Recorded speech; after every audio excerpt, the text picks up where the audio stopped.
Okay, hi everybody, and welcome to our webinar today.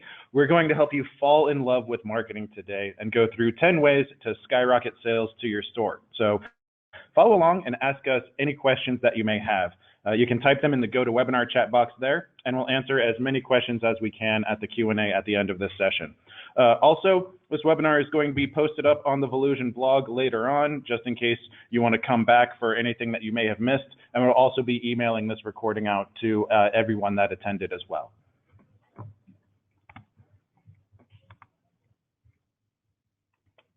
All right, so first, just to introduce ourselves, hi everybody, my name is Adam Kirsch, and I am a search marketing team lead here at Volusion on the paid search team. Hi everyone, I'm Maria Rivera and I'm an SEO and social media team lead at Volusion. All right. So today we're going to cover those 10 ways to skyrocket sales to your store. We sourced some questions before the webinar, and we got one from Leslie, who asked, how can I get my site seen in this forest of other sites? So hopefully, Leslie, you can try out a few of these tips and make sure that your site gets seen. After we go through those 10 things that we're talking about today, we're going to point you to some resources that you can use for marketing your store. And then, as I said, we've budgeted some time for a Q&A at the webinar as well, so feel free to ask any questions that you may think of. So now let's get started. Maria is going to kick us off by talking a little bit about an area that benefits all stores, which is her specialty, search engine optimization. Thanks, Adam. Search engine optimization, or SEO, is a series of best practices taken on and off your website to affect its organic visibility. So what does that mean exactly? By conducting several technical changes to your site and by following a set of best practices, search engines will reward you by placing your website in relevant organic search results. Now, unlike paid ad campaigns, which Adam will talk about later today, SEO does take time. It's definitely a slow and steady process, and while results won't happen overnight, by following best practices, you can provide search engines and your own customers long-lasting value.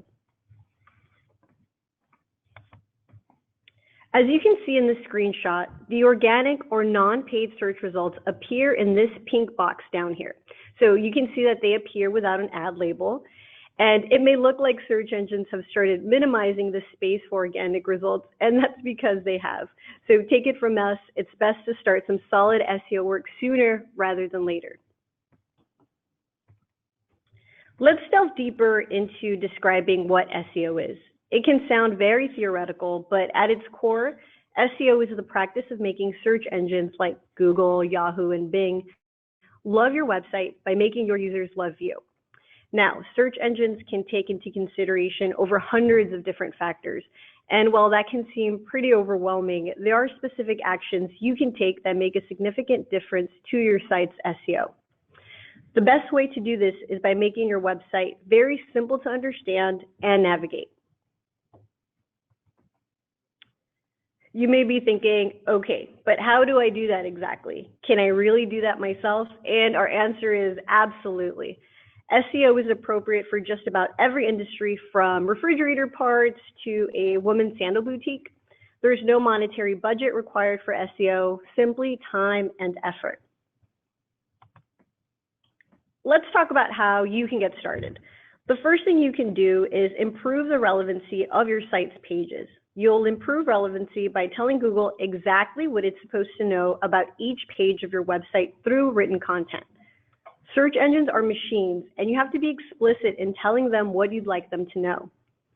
So many of you might equate keywords with SEO, and this is indeed the foundation of SEO. We had a question come in about how to choose keywords for your site, and here's a quick how-to on how to get started.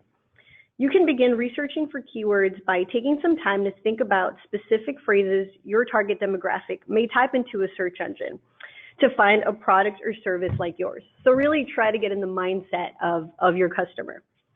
Think about what makes your brand or products unique. So ask yourself, are your products handmade? Are they crafted in the US? Are you offering them at a wholesale price? Go ahead and write all this down. Add to this list by jotting down specific descriptors for your service or products. Are they organic? Is it for babies? Is it pink? It's important to keep in mind that pages on your website are not only competing with your competitors' pages, but they're actually also competing with each other. So we suggest having a different phrase list for each page. Go ahead and narrow down your list to the most relevant, and you've got yourself a solid keyword list. Go ahead and include these keywords into the following fields in your Volusion admin. Add 60 characters into the meta tag title field, also called the title tag. This should describe what the page is about, so the main idea, if you will. Add about 300 characters into the meta tag description, which should include a few short sentences of marketing copy. There's been a pretty recent change to the meta tag description. Google was previously only displaying about 150 characters before, but it has since expanded to about 300. So be sure to take advantage of that extra space. Go ahead and declare a unique URL for each page. Keep things short and sweet in the URL, but be specific. So we just had a question come in about filling out the meta tag keywords field. And this is a pretty old SEO practice that search engines mostly ignore now. So we don't recommend you fill this out. It's actually a pretty easy way for competitors to see the exact phrasing you're after. So just go ahead and skip it and focus on the URL, the title tag, and the meta description. So once you have those filled out, go ahead and write about 120 to 150 words of unique on-page content. Naturally include those previously identified keywords. Remember that you're writing for customers, so real people and search engines. So be sure to write descriptive, compelling text. We refer to all of this as on-page SEO, and it can be completed and edited through the admin of your Volusion store. Okay, so some of you are probably thinking, Maria, I have hundreds of pages on my website. How do you want me to do that for every single one? And hey, we understand. Remember when we said that SEO takes time and effort? Here's where that comes in. Start with your most popular landing pages, like the homepage, and your most visited category or best-selling product pages. While you may think adding every single keyword under the sun will make you more competitive, it won't actually. We call this practice keyword stuffing, and search engines can actually penalize you for it, so try to avoid it. Instead, focus on writing to a real person and avoid repeating the same keyword over and over. You only have to include it once in the body of your text. Once you have your on-page optimization in a good place, you can move off-page through more advanced SEO tactics, like link building, adding a blog to your store or a resource library, and even an added social media strategy, which we'll cover later in the webinar. Lastly, remember that SEO isn't a set it and forget it type of practice. If it's been years since you sprinkled some SEO magic onto your site, it's a good idea to go back and refresh some of the previous SEO work completed in the past. Searcher behavior and probably your own product list have probably changed. Okay, so that was pretty awesome, Maria. Now I'm going to take over and talk a little bit about pay-per-click advertising. So pay-per-click advertising is also known as PPC. Us here in the marketing business, we always have to abbreviate everything.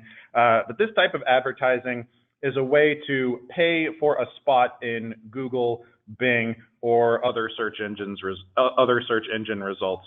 And you pay a small fee whenever someone clicks on one of your ads, hence the name pay-per-click.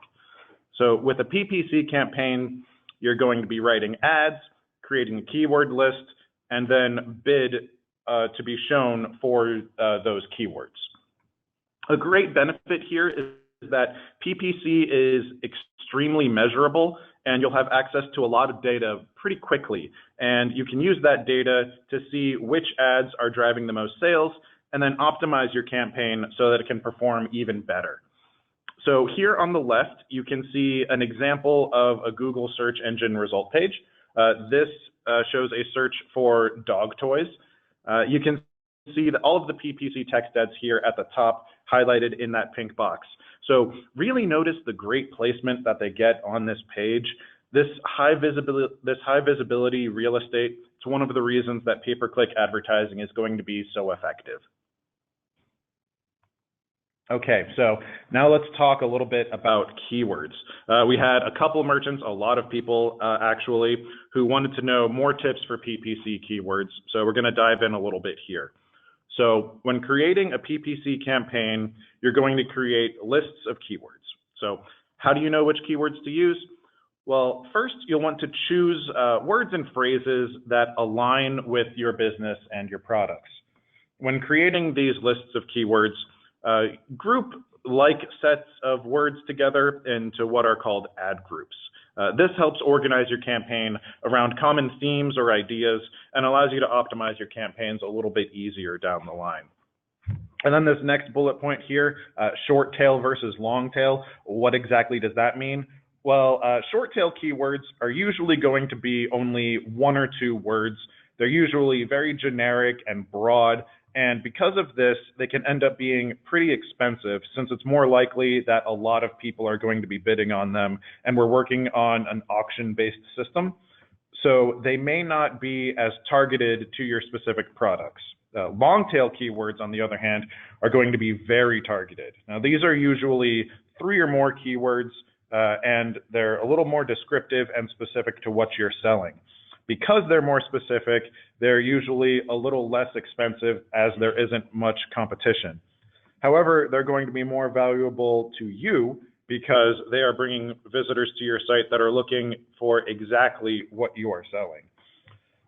One question that we get a lot is, how many keywords should I have for my campaigns?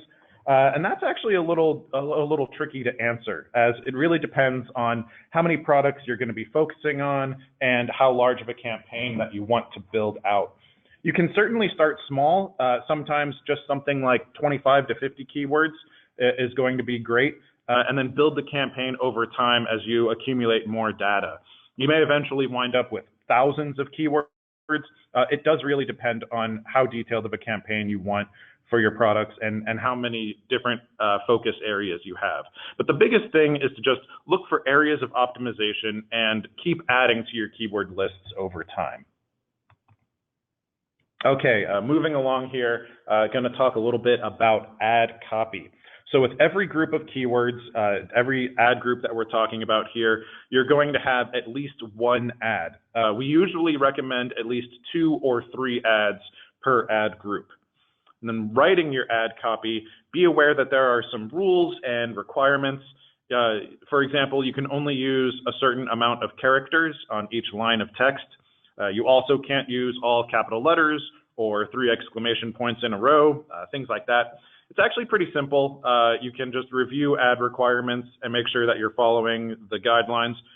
Google and other search engines as well are also pretty good about notifying you if your ad needs to be changed for any reason as well. And also here, it's a good thing to make sure to use selling points in your ad copy. If you offer something like free shipping, if you have a vast store inventory, if there's anything else that makes your site unique, be sure to mention that and get creative with it. Make your ad stand out from others with engaging copy, and make people want to click on your ad, go to your site, and check out the products that you have and make that purchase. So next, let's walk through a couple tips for PPC. So first, review your search terms and add negative keywords. So in AdWords, you can actually see a report on what people are searching for when they see your ad. It has the very creative name of a search terms report. You can look through that list and make sure that everything is relevant to what you sell. And if it's not, you can add negative keywords to keep your ad from showing up on searches that are going to be unrelated to your products. Next, use mobile bid adjustments. So you can easily set your campaigns to bid more or less on mobile devices. You want to make sure that you're not treating every device the same, as traffic from each device could be different. Maybe people on mobile devices are more inclined or less inclined to purchase from you. So you can look at your mobile performance and adjust your campaign accordingly. And next here, ad extensions. Ad extensions are great. These are your friends. These are things that can enhance your ad to make it more visible to searchers. So we're talking about things like site links, call extensions, location extensions. There are just so many extra things that you can add on and apply to your ad. And they don't cost anything extra. It just takes a little extra time to apply these to see a big benefit. And also, it's a good idea to use remarketing where you can. We'll be covering that a little bit later on in this section, so I don't want to get too in-depth about it here, but I just wanted to mention it. But it's going to be such a great strategy for your PPC campaigns. Also, for anything here, we just want to make sure that we're looking at our data. We mentioned it before, but what makes PPC great is the ability to quickly review data and optimize your campaign over time. Being able to dive into your data really quickly and learn about what's working and making changes, it can be a little daunting and it can take some time, but at the end of the day, that's what's going to make these campaigns successful. So it's really worth putting in the effort.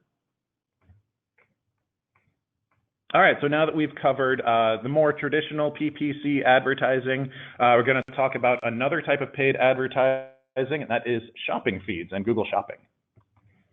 So shopping feeds are also called comparison shopping engines, and that's because you can see the price for the product in these ads. So many times people are using this form of advertising as a way to comparison shop. They'll look at prices from different sites and different merchants to decide which retailer site to visit. Just like PPC, this is going to be a great way to pay for a spot in a search engine result page. And also like PPC, you're only going to be charged when someone actually clicks on one of your ads and is brought to your site. So shopping feeds use what's called a product feed, which we get from your store to show these ads. So you're either going to be uploading a file of your product data or have that pulled via Volusion's API. And then ads are going to be created based on the information that you have in your product feed. Once those products are approved and the feed is placed into the system, you can bid on the products in order to get them to be placed. So bidding here is going to work a little different from a regular PPC ad. So with PPC ads, we're using keywords as the main way to get our ads shown and what we're bidding on. But shopping feeds are going to be product specific, and so we're actually bidding on individual products. So the way that it works is that Google looks at your individual product information, so things like your product title and your description. So you want to make sure that you have really great product information for your products to have the highest likelihood of being shown to shoppers. This harkens back to the on-page content that Maria was talking about for SEO. It really goes hand in hand there. So let's take a look at what a shopping ad looks like. So here on the right-hand side of your page, you can see we've highlighted the shopping feeds ads here in this pink box. You can see each of these ads has an image, product title, price, and a store name. All of this information, again, is going to be pulled directly from your store and is going to be in that shopping feed file that you're submitting to Google. We had a question come in from Charles, I think it was. It says, how do I get more traffic to product pages? Shopping feeds is a great way to do that, Charles. When someone clicks on one of your shopping ads, it takes them directly to your product page. So all that people have to do once they're brought to that product page is just add that item to the cart and check out. It really streamlines the purchasing process. And it's going to be a great way for getting traffic to those product pages. All right, so moving along here, some tips for shopping feeds. First, we want to be uploading a new feed daily. So Google actually requires a feed upload every 30 days or so, so it doesn't expire. But going on a daily schedule is going to be so much better for you if it's something that you can manage. That's because this allows you to always be submitting the most recent and relevant information to shopping feeds. It ensures that any changes to your product's price, any information changes, stock or availability, anything that changes, it's always going to be up to date. And this is a practice that we do for all of our shopping feed clients here at Volusion. Next, you want to make sure that you are complying with each engine's requirements.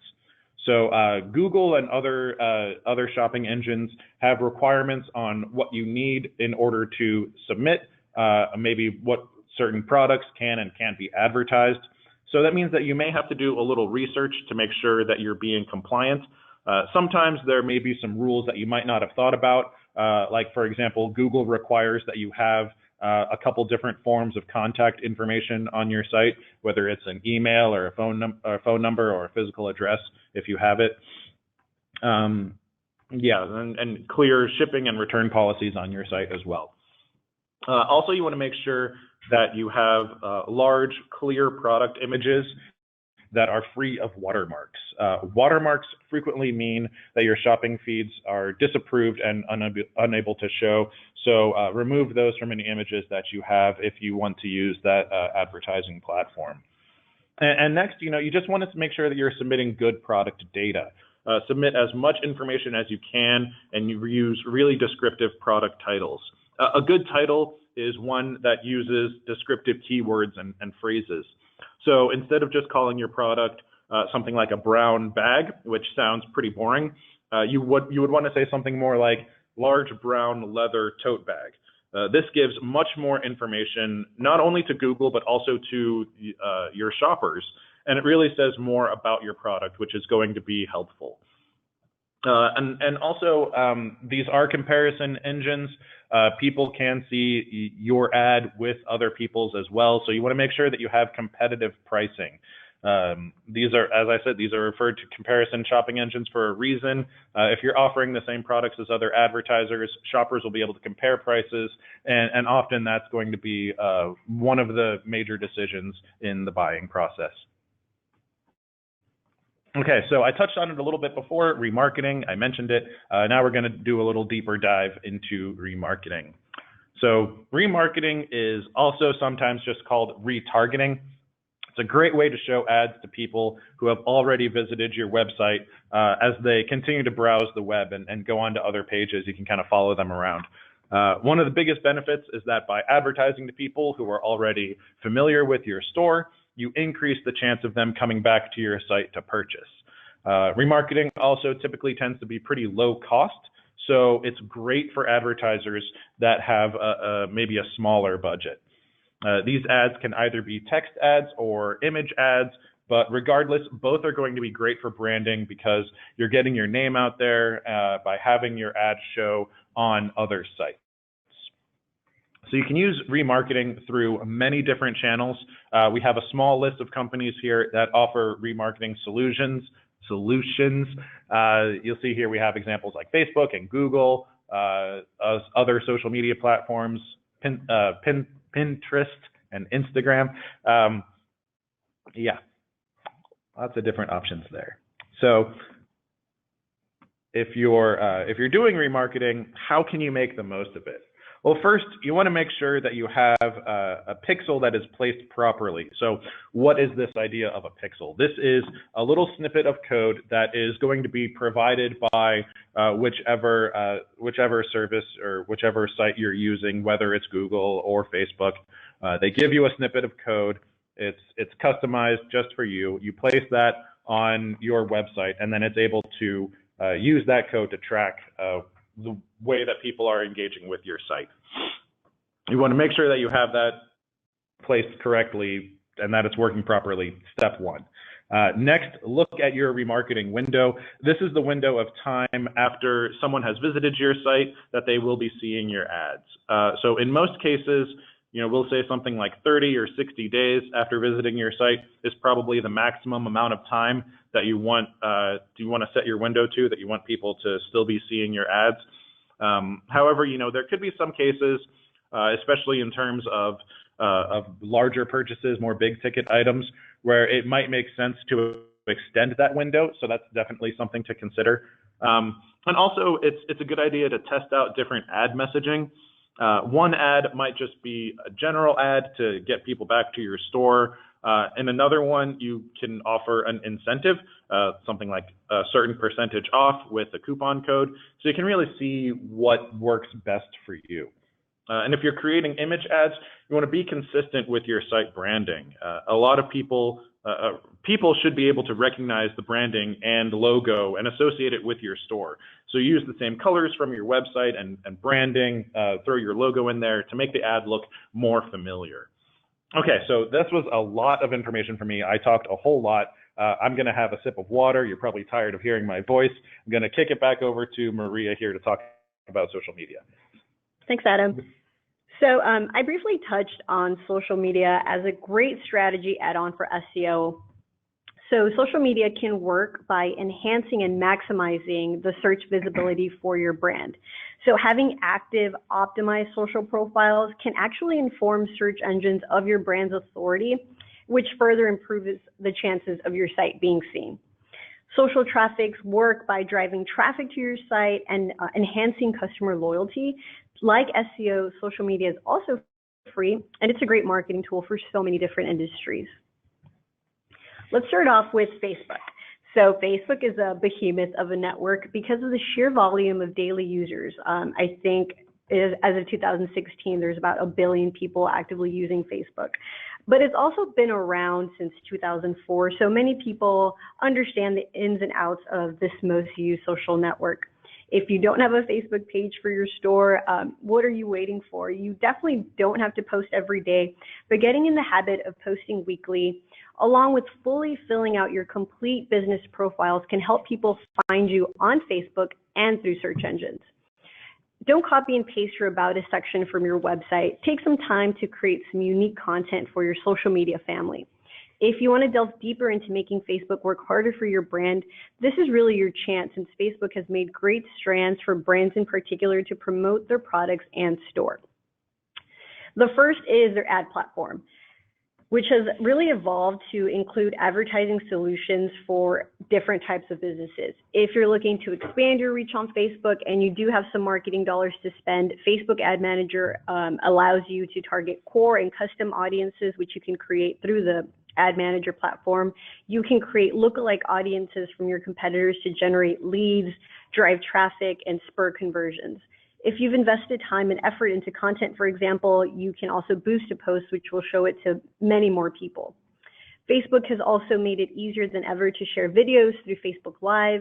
Some ideas for Facebook Live for your business: you can discuss or demo a new product. You can host a Q&A. You can go behind the scenes and really give a good view on your business. You might have heard about some recent changes to Facebook's algorithm, and Wesley actually just wrote in before the webinar wanting to know more about this Facebook algorithm change. Basically, Facebook is trying to maintain users' news feeds filled with posts from their friends and family, which makes a lot of sense. They are pulling back from having advertising and branded content appear, however, in this valuable space. While a consistent posting strategy is important, it's also vital to begin leveraging other forms of Facebook ads and tools to reach your target audience. Let's move on to Instagram. So this social network has quickly grown into the go-to destination for social shopping because of the amount of influencers on it and just the visual aesthetics. More than 500 million Instagram accounts are active every single day, and it's actually growing 5 times faster than any other social network. It's especially interesting to note for us as marketers that consumers are engaging with brands at a much higher rate than other networks. So Instagram released a stat that 53% of its users actually follow their favorite brands. So what that means is that users aren't turning away from brands, and Instagram has taken notice. The platform has expanded its capabilities to include product tagging on images, and they've really added a robust ad platform that can actually be managed through Facebook's ad interface also. Our recommendations for Instagram are to create visual content that's interesting to your demographic. Utilize relevant multiple hashtags to give your images and videos a better opportunity to be found, along with adding location tags if appropriate. If you're not sure Instagram is right for your business, that's okay too. But there are plenty of ways to get creative. We had a merchant, for example, that provided transportation services. So, big 18-wheelers type of stuff. Now, that doesn't automatically sound like they'd be perfect for Instagram, but we recommended their vehicle operators snap a quick photo on their different voyages across the country. There was no special equipment involved, no budget to hire a photographer. Instead, they were able to grow their following rather quickly simply by sharing awesome trucker selfies along with the amazing places they drive to complete their service. When it comes to Instagram, engagement is key. So be sure to comment, like, answer questions, and address complaints directly and daily if possible. If you'd like to kick your Instagram game up a few notches, Instagram stories can be a fantastic marketing tool for your brand. An Instagram story is basically a slideshow of images and videos that you customize. You can add filters, text, and utilize some cool, fun drawing tools.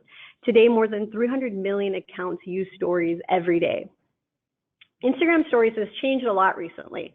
So stories aren't available for 24 hours like they used to be, much like Snapchat. They've moved away from that a whole bunch.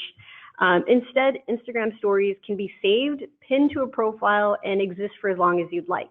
This is especially helpful for promoting longer-term marketing campaigns. So if you've collaborated with an influencer, which we'll talk about a little bit later, they're able to promote your brand or product longer with a pinned story in their profile. With stories, you're also able to add clickable links for verified users and create some fun polls your customers can participate in. This is a great way to make your follower base feel connected to your brand and a genuine part of the conversation. So you can actually create polls and have customers vote on what your next, product color should be, stuff like that. People really like to engage with brands in that way. Brands have been quick to adopt Instagram stories in a significant way as a way to promote campaigns, sales, or content they want their customers to see.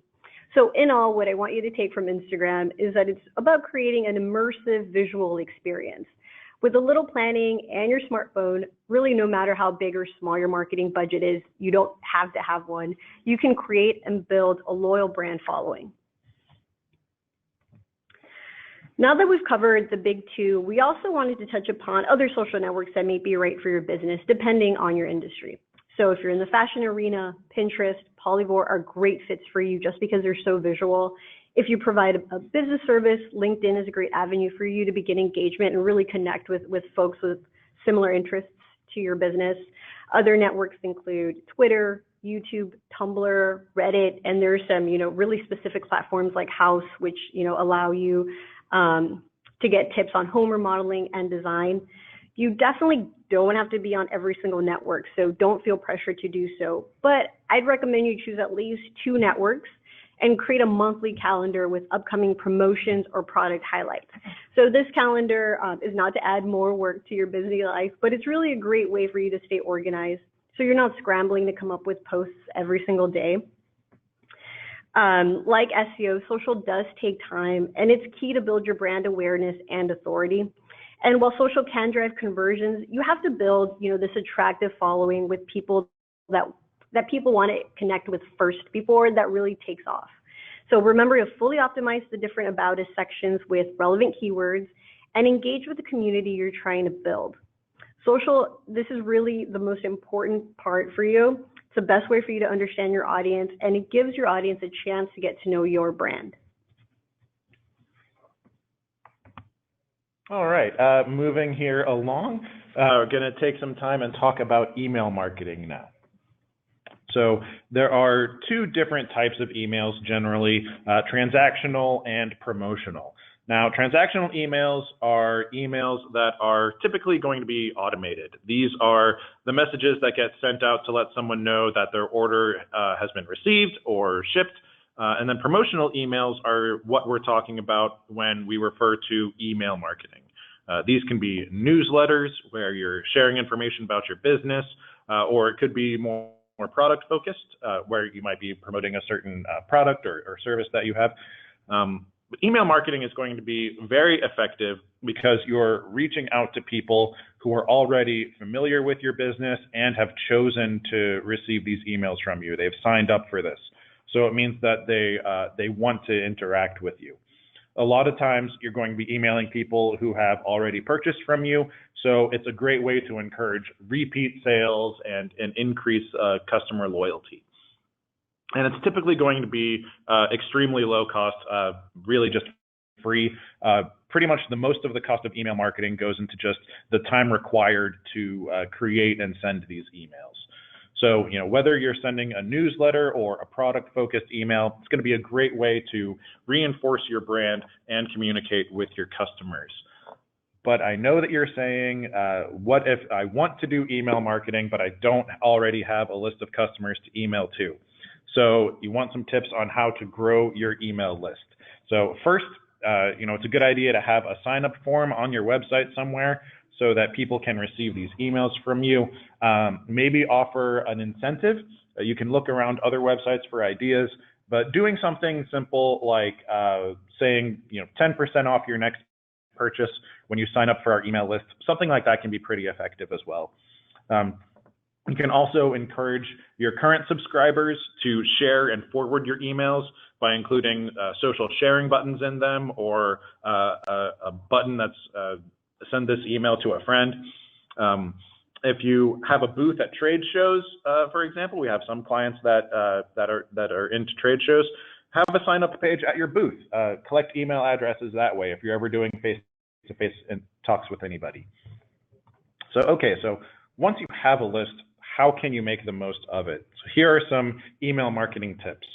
First, you're going to want to use eye-catching graphics in your emails, and again, be consistent with your website branding. That way that your subscribers know that it's coming from you and that they're more typical to engage with it. Next, run exclusive promos in your emails as well. These can and probably should be separate than the promos that you're advertising on your site. If you run exclusive promos in your emails, it gives people a reason to stay on that email list. They look forward to getting these emails from you, and they're much more likely to engage with you and feel special for staying on your email list and getting these special promotions. But you'll probably be tempted to email a whole bunch. You don't want to send out emails to your list too often. Subscribers can get email fatigue. I know that I certainly have. If people are getting emails from you too frequently, they may decide to unsubscribe, and then you've lost that person from your email list, and that's going to be very, very sad. So you don't want that. You want to write engaging subject lines. Your subject line is what's going to make someone actually want to open your email. This is going to be the biggest barrier to entry, getting someone to actually open up that email. If people don't open it, they're not going to read the email. They're not going to click on it and go to your website. So spend some time crafting a great subject line that entices people to open your email without it being too spammy. And also here, our next bullet point, you want to A/B test. You can A/B test your subject line or the content of your emails. This will help you figure out which version of your email is going to be better performing. One of the biggest things that we can't stress enough here is that you want to preview your emails and test out all of the links. So this means sending a test version of the email to yourself, seeing how it looks in different browsers, clicking on all of the links and make sure that they go to all of the correct places before you go ahead and send this email out to your email list. And finally, measure your success. Look at things like how many people open the email, how many people click on any links that you put in there, if anybody unsubscribes. This way you can see which of your emails are going to be the most engaging to your subscribers and apply those learnings to future emails that you write, future email campaigns, and anything like that. So that's all on email marketing. Now we're going to touch a little bit on affiliates and referrals. So let's talk about affiliate marketing. This is when you pay others to promote your products. Once a product is sold, that affiliate partner gets a paid commission for helping to make the sale. So many retailers do this as a way to boost the number of sales that they get. It's fairly low risk because you're only paying someone when a sale is made. But you want to keep in mind, though, that some affiliate networks may charge a fee for you to use them. So some common affiliate programs are listed here. We don't have to get too in-depth here, but these range from things like commission junction affiliate to share a sale. All right, so if you decide to use affiliate marketing, how can you make the most of it? So first, you want to research the network that you're looking to partner with. See what types of fees are associated with using this network. Look at the size of the partner network. If there's a larger network, that means that there's a possibility of more people promoting your products and getting more sales. You also want to know your profitability and ROI, the return on investment. You want this information so you know how much you want to pay your affiliates per sale and still remain profitable. So test out different payment amounts as long as profitable. until you find that sweet spot.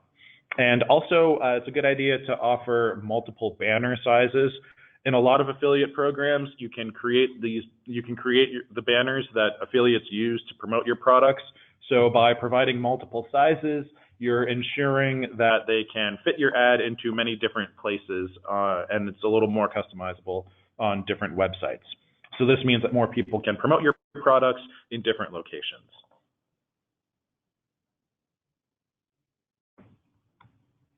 Okay, thanks, Adam. So let's talk about Amazon. So we've got a lot of questions about Amazon, and hopefully, this section can cover most of them. So in addition to your Volusion store, you may have already, or you want to start an Amazon store. This can lead to new exposure for your customers, along with getting you some additional sales. There are two main ways you can better market your products on Amazon. One, by paying for sponsored products, and through Amazon listing optimization. With sponsored products, just like other paid search advertising, a customer will see your sponsored product on the first page of the search result or on a product detail page if the bid you've placed on a keyword wins. So that's one route, the paid search route. And the second is through Amazon listing optimization. All that's required is some effort on your part with this.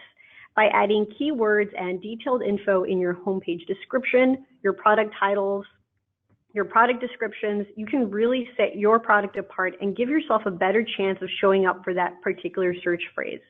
Include commonly searched for terms, color, sizing, material types, any feature unique to that particular product. Remember not to use commas in the product titles and don't repeat keywords. Along with adding a high-resolution banner image, add about 4 to 5 high-resolution images per product. This gives the customer a better chance to look at the product exactly. Make sure that these images are no larger than 1,000 by 1,000 pixels. Amazon has also plenty of supplemental data fields like UPC codes, tax codes, SKUs, exact quantities. They have a whole bunch of supplemental data fields that you can fill out. Obviously, fill out the ones that you have the information for. The more data you provide, the more reasons Amazon has to include your products in a search result. Okay, so influencer marketing. So I touched upon this in the social media portion of it. Influencers have become much more important recently because of the rise of Instagram and other social channels like YouTube.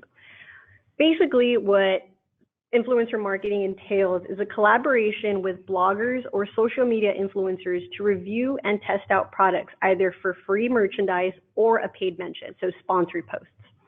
This tends to do well with lifestyle industries like fashion, health, and home life related stores. The mention of your product or brand can be on a blog, in a video, on a social media post of the influencer actually utilizing your product or wearing your product. Influencers have large followings anywhere from a few hundred to millions. So how are you supposed to find these influencers? So basically, with a little bit of research and some amateur sleuthing, you'll find influential people who have active blogs, engaging social channels, or highly viewed vlogs. If you sell vegan hand soaps, for example, get on Instagram or even Twitter and use hashtags to find popular accounts. If your products are related to that influencer's interests, then the people who follow them are likely interested in the same things, so your brand. You can reach a wide audience of like-minded individuals all at once. If you own a brick and mortar store, for example, you can reach out to local influencers to help promote your product in your very own town. Once you've identified who your industry influencers are, you will need to get these people to write about your products. First, you should reach out to them via email. It's just more professional that way, and see if they're willing to write a review or record a video of themselves using your products in exchange for free merchandise. If they are, send them a sampling of your products and consider offering a discount to their followers to further spur conversions there. So an influencer has actually become a full-time job for a lot of people, so don't be surprised if you reach out to someone and they actually want money in exchange for a mention. This isn't a bad thing necessarily, especially if they have a large engaged following and the content they create is high quality. However, if paying influencers simply isn't in your budget, that's okay.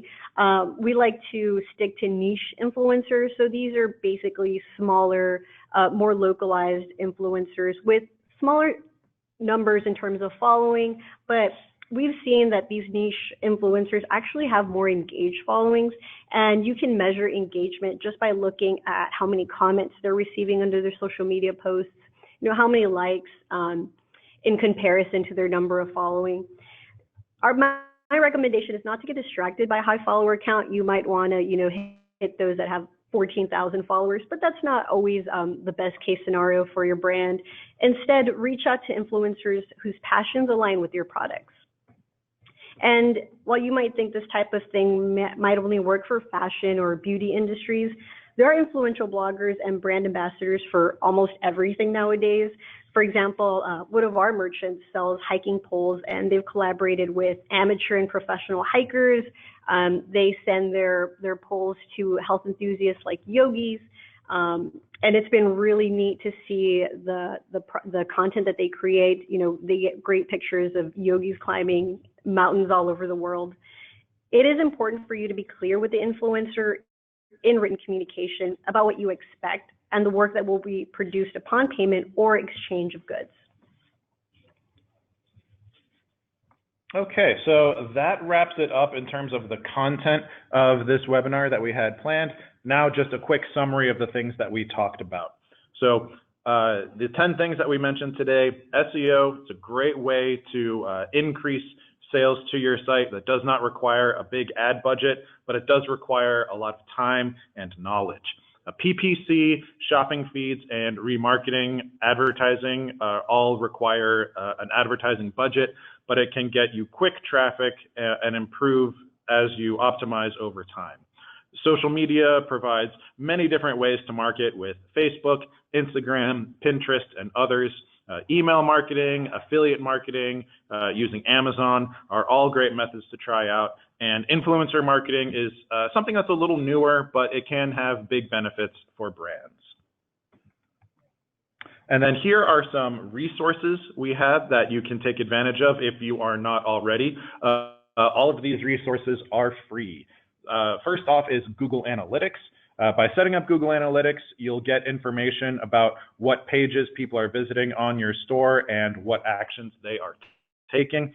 It's a must for any website. If you're not running Google Analytics, stop this webinar, install it now. Google Search Console and Bing Webmaster Tools can also help see how search engines see your site and can provide information that helps with SEO. On the Volusion blog, we're always posting information that can help you run your store and market it more effectively. We're also going to be posting this webinar on the blog as well if you want to come back to it. And then we have Canva here at the end listed. It's a great image tool that can help you edit your images if you want to work on any of these remarketing ads or anything like that. Okay, so that's all. We can have some time to jump into our Q&A now. We have a little bit, about like 10 minutes. You guys sent in a whole bunch of questions, so let's go ahead and jump into it. Got a question here. If my PPC campaign has 25 to 50 keywords, wouldn't this cause keyword stuffing on my website? So this is a good question. So we're talking about keywords, but these are actually keywords that are going to be in different places. The SEO keywords that we're talking about are going to be more on your site, in your Volusion backend and things like that. Keywords for for these advertising campaigns like PPC, these are actually going to be placed in AdWords. So they don't really interfere with each other. It can be confusing just because we call them the same, but no, it will not lead to any kind of keyword stuffing. Yeah, so on the SEO side of things, there's also a question about keyword stuffing and about not repeating keywords, since I did mention that. So basically what you have to keep in mind is not to repeat the same phrase. For example, we had a very specific question here about, fuel pumps. Is fuel a keyword, and then is pumps a different keyword? What we're really trying to get you to avoid is saying, for example, at fuelpumpsrs.com, we have the best fuel pumps for your fuel pump needs. You definitely don't want to add it a whole bunch of times. The important thing to remember about keywords is to naturally include it. So first, write for your customer which is a normal person, just wants to get the information. So that's a good thing to remember about keywords on the SEO side of things, which will be on your pages. Yeah. And then 2 quick questions here that we got about email marketing. How frequently should I send email blasts? I think that we normally say things like every other, like once every 2 weeks, or 4 times a month, something like that, 2 to 4 times a month. And then what is a good open rate? Typically, I think something around 10%, 11%, something like that. That's going to be considered a good open rate for retail. Yeah. Okay, let's move on to meta tags, since we had a whole bunch of questions. So how important are meta tags? Meta tags are very important. They're one of the most important spaces for SEO real estate, and we emphasize on them because it's something actionable, right? You can make direct changes to your meta tags directly on the Volusion admin. So definitely fill out your meta tags. So we have a question about meta tag, the keyword part of it. I did mention to just ignore that. That's pretty old practice. So it's basically, it goes along with keyword stuffing, where people would just jot down every single phrase that they thought was appropriate and just sort of pop it in that keyword tag. So just ignore that for now. We recommend you focus on the title tag, the meta description, and the URL. Mm-hmm. I have another question here about shopping feeds. How easily can I connect Google AdWords and Merchant Center to my Volusion store? So there is actually Volusion does have a Google Shopping integration that you can use. You can search our blog or our knowledge base for that, and that'll show up. There are also third-party solutions that you can use.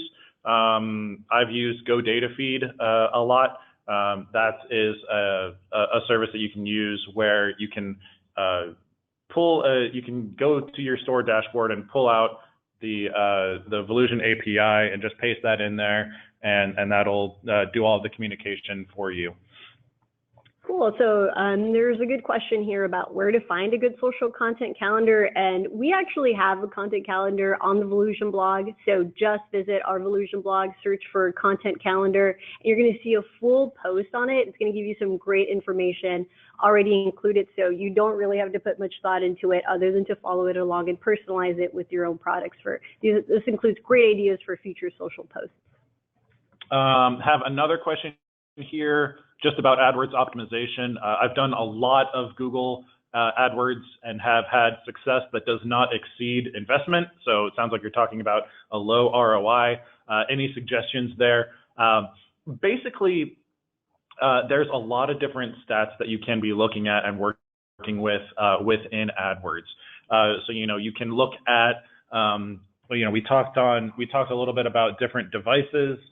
You can see how people are interacting with your campaign on a mobile device or on a tablet, desktop computer. Make sure that you're not like grossly overspending in one area. You can change it so that you're bidding less during certain parts of the day, maybe when people aren't typically going to be shopping. If your store is closed on weekends, you can, if you're not accepting orders on weekends or for other holidays or anything like that, you can turn the campaigns off. And also looking at search term reports, seeing the types of things that people are searching for when they're getting shown your ads, putting in negative keywords, really just kind of going in and looking at this information. I would say do that maybe once a week if you can. Just if you really want to stay on top of it, at least at the very minimum once a month, just to look at this information and kind of work around with it. So we have a question here about copying the product description onto the meta description. And while that would be great for all of us because it would save us so much time, we actually don't recommend it. So the focus here is to create unique content. That's a phrase you'll hear a lot, but it's really important. Google thinks it's really important for you to provide unique content to your customers, so that's what you sort of have to focus on. It's also important to keep in the guidelines of that pixel limit that I talked about. while Google will show different pixel lengths, a lot of the times this is a good range. So just as a recap, let's do 60 pixels for the title tag and about 300 for the meta description. For the title tag, you can include different keywords in there as long as you stay within that limit. And for the meta description, now that you have the more expanded space, really try to include, some stuff that's going to entice users to click through. So, if you offer free shipping, over $25, go ahead and include that. If, you have a wide selection, you're the only one that offers this product, go ahead and add that to the meta description too. Basically, any sort of enticing marketing copy that you think will set your search result apart from your other competitors. With this new space, really recommend you do that. Google's giving you more space to add data, so why not do it? All right, have another question here. Can you further explain A/B tests and A/B testing? So this is basically narrowing something down to one or two small variables and really testing that. So, if we're talking about an A/B testing your email marketing, maybe have the same email, but you're changing one small thing. Maybe instead of saying, maybe just like having a different subject line. And then you can see, keep an eye on it and test it, and see which subject line email gets opened more. There's a lot of studies where it'll say something like, a big brand did something where they just changed, they tested out and they saw that something like the word buy now was better than shop now, or something like that for their call to action, or they changed the color of buttons on their site and saw an increase in visits. So that's really what we're talking about. It's narrowing something down to one or two very small things that you want to be looking at, small variables, and just testing and seeing which one works better. Okay, let's do just a quick refresher on SEO keywords. So I know that they can get tricky. A good free resource to use is Google's Keyword Planner. This gives you some good data as to how many people are searching for the last for those particular key phrases. So that's a good one to use if you're not sure where to start with your keywords. Also, keywords are basically descriptors. So get into the mindset of your customer. What do you think they'll search for in Google to get to a product like yours? Now, you want to be really specific because that's going to bring you more relevant traffic. We actually have an upcoming webinar all about keyword research, keyword hierarchy, how to choose your keywords, and that's actually a webinar that we're doing next month. So we'll definitely keep you updated in the loop on when that is if you're curious about how to pick your keywords for the SEO side of things. One real quick last question, super quick. Somebody was asking for shopping feeds. Do product pictures need to be JPEGs or can they be PNGs? They can be JPEGs, PNGs, GIFs, any kind of image format. You just have to make sure that that you're having the correct image link being sent off to Google, and you have the correct image link in your feed. Other than that, they can be any image format. Okay, and that's it. It is 1 o'clock. We have gone to the hour that we had budgeted for this webinar. So thanks for joining us, everybody. Look out for the email that's going to be sent out with this recording. Look on the Volusion blog to find this webinar and other previous webinars and future webinars. And all right, thank you. Thanks, y'all.